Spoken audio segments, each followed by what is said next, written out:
भाई अप्पू दी और झनक की कितनी बनती थी, कितनी जमती थी, ये तो हमें आपको समझाने की या बताने की शायद कोई जरूरत ही नहीं है। लेकिन ऐसा वो क्या खास प्रॉमिस है जो झनक अब पराशर से पूरा करवाएगी? जानना चाहते हैं ना? तो इस वीडियो को एंड तक जरूर देखें। साथ ही वीडियो को लाइक शेयर कीजिए, चैनल को सब्सक्राइब करें और वीडियो पसंद आए तो इसे लाइक शेयर करना बिल्कुल भी मत भूलिए।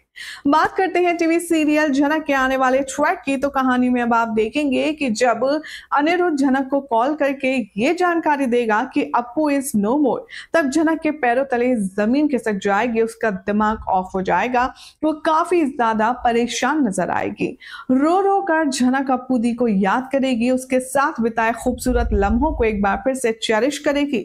इतना ही नहीं, वो अनिरुद्ध से भी यही बार बार कहती नजर आएगी कि कैसे हुआ अप्पू दी के साथ ये, वो तो अभी तक ठीक थी, फिट फाइन थी, मैंने उनसे अभी तो बात की है। बावजूद इसके अनिरुद्ध यहाँ पर झनक को एक काम देगा। वो कहेगा कि झनक, अप्पू दी अब इस दुनिया में नहीं रही और तुम बहुत अच्छे से जानती हो कि वो तुमसे कितना प्यार मानती थी। इसीलिए मैं तुमसे रिक्वेस्ट करूंगा कि चाहे जो हो जाए, तुम अप्पू दी की आखिरी विश को पूरा करने के बारे में जरूर सोचो।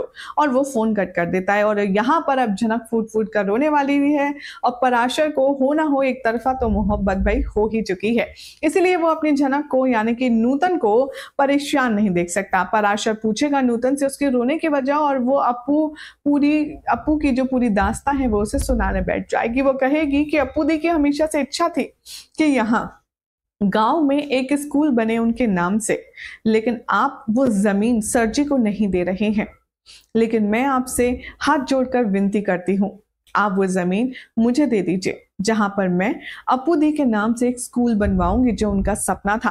पराशर यहाँ पर पहले तो झिझकता है और उसे कुछ भी समझ नहीं आता कि ये हो क्या रहा है, लेकिन झनक की बेबसी, उसकी हालत देखकर पराशर उसे प्रॉमिस कर देता है, जिस पर झनक को यकीन नहीं होता। वो रोते रोते बिलखते हुए कहती है कि क्या आप सच में वादा पूरा करेंगे? मैं जो आपसे मांग रही हूँ वो आप मुझे देंगे? क्या आप मेरा साथ देंगे? और पराशर उसके हाथ पे हाथ रख देता है। अब भाई यहीं पर लड़की के जाल में जो फंसता है वो बर्बाद होता है। मुझे ऐसा लगता है कि अब यहाँ पर पराशर को काफी अच्छा खासा नुकसान झेलना पड़ेगा, गांव वालों की गाली खानी पड़ेगी और गांव वालों का गुस्सा भी सहना पड़ेगा, क्योंकि उस जमीन को सेल ना करने का मौका और जो फैसला था वो पराशर का था। लेकिन अब झनक की खातिर अगर पराशर वो जमीन बेच देगा तो पूरा गांव उसके खिलाफ हो जाएगा, जिससे वो कैसे डील करेगा देखना होगा। बेहद इंटरेस्टिंग। फिलहाल तो चैनल सब्सक्राइब करें, नोटिफिकेशन बेल दबाएं और ऐसी एक्सक्लूसिव अपडेट्स के लिए देखते रहिए सीरियल स्यापा।